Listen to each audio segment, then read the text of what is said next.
Hey all, it's Jake. Welcome back to another episode of the Fat Gay Texan, the show where we talk about anything because that's what we should be able to do as Americans. And we did not throw political correctness out the window because we never let it in the house to begin with. Gay marriage became legal in June of 2015. And I'm going to argue the point that that is about the same time this whole woke culture thing started. Maybe a little bit sooner, maybe 2014, but not really. It really started about 9 years ago. Why did it start? I don't know, but I think it has something to do with the normalization of being gay. So when I was young, growing up in the world, about the most outrageous, controversial thing you could be as a human being was gay, especially a gay man. It didn't matter what part of society you're in, it was controversial. You would be talked about, whether good or bad. You would be popular. Oh, did you hear so and so's gay? It was breaking news. It was a big thing to be gay. It took a lot of courage. It shook a lot of cages. And there were a lot of, well, not a lot, but there were a decent number of fake gay people. Being gay was cool, right? You wanted to get attention, bring attention to yourself.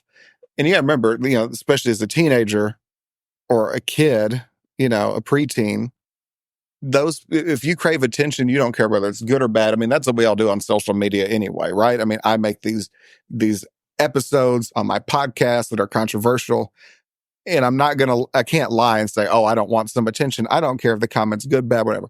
As long as you're listening and paying attention, I'm happy.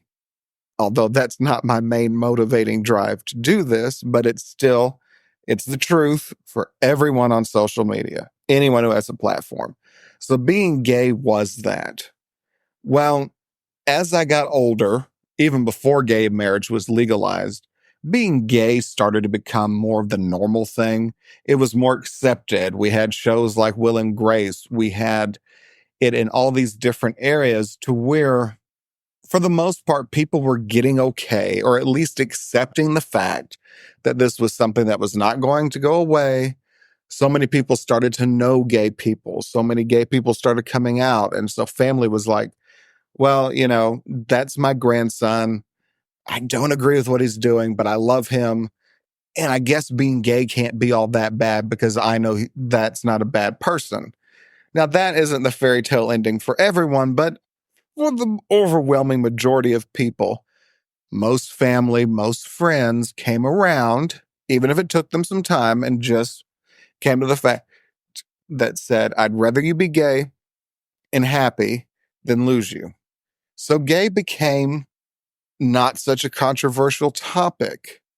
It was everywhere you turned, but not in that in your face way that the current movements are, right? Everything now is in your face. So when gay marriage was legalized, of course, there's this huge uproar. And I thought to myself at the time, I'm like, who cares? I mean, I didn't care one way or the other. And there were so many people who did seem to care that it was kind of annoying. Oh, this is going to be the end of marriage in the world. And oh no, the Defense of Marriage Act in a country where the divorce rate almost as high as the fast food order rate, it was just ridiculous. So it passed. Despite what some people believe, the world did not come to a screeching halt. It didn't end. Society did not crumble. Here we are. It's been 9 years. Being gay doesn't even matter anymore, honestly, to most people. Oh, you're gay, cool, whatever. It's not trendy. It's not controversial. It's just a part of normal American life. And at least the age group I grew up in, and probably those that preceded it as well, all we wanted was to be able to live our lives, but then disappear into the fabric that is the American society. We just wanted to be the people next door. We didn't want to be controversial.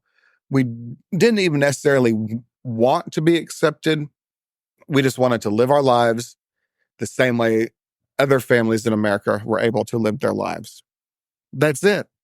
So this all ends, this ends the craze and the surprise and the controversy that is being gay. Now we got a whole new generation of young people who want attention. Well, you're not getting attention being gay anymore. I've often joked and I said I love the trans community because now when I tell someone I'm gay, they're like, "Oh, thank God. At least you're not trans."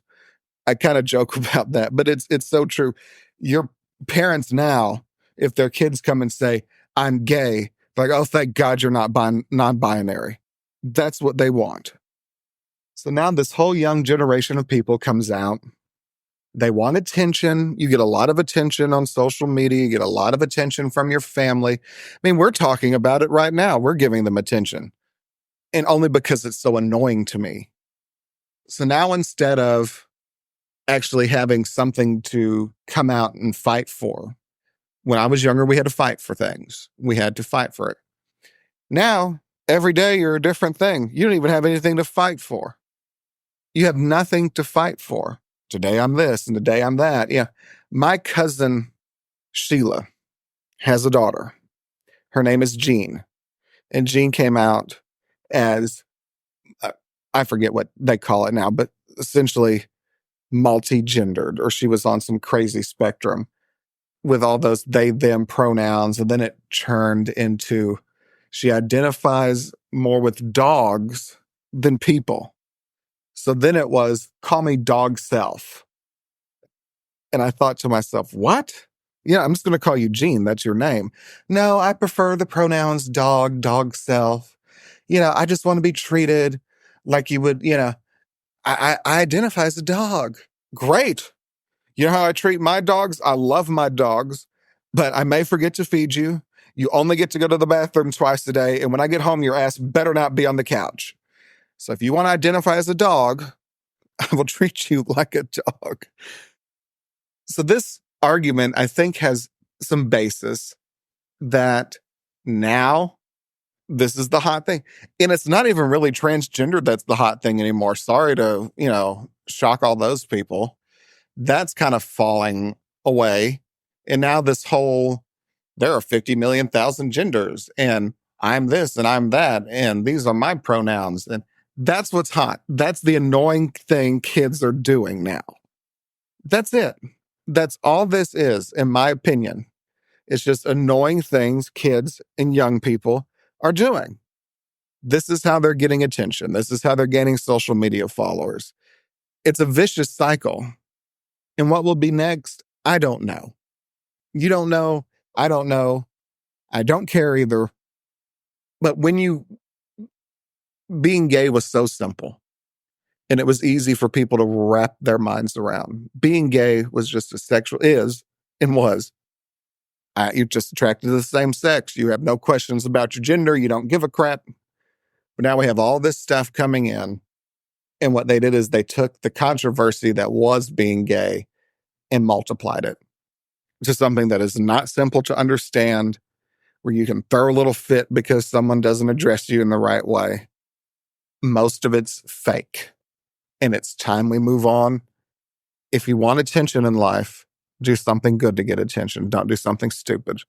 And that's what this whole craziness we live in now is. It's just a bunch of stupid people wanting attention. If it hurts your feelings, too bad. Because I did things when I was young and I first came out to get attention. That's what you do when you're young. I wore high heels to school one day. I wore makeup. I did all those stupid things because, you wanted the world to know. But eventually you grow out of it when it's fake. And I grew out of all that craziness too. That was just me being 16 years old. Anyway, I hope you got something out of this. I really appreciate you tuning in. And who knows what we'll talk about next. This has been Jake for the Fat Gay Texan. Thanks, y'all.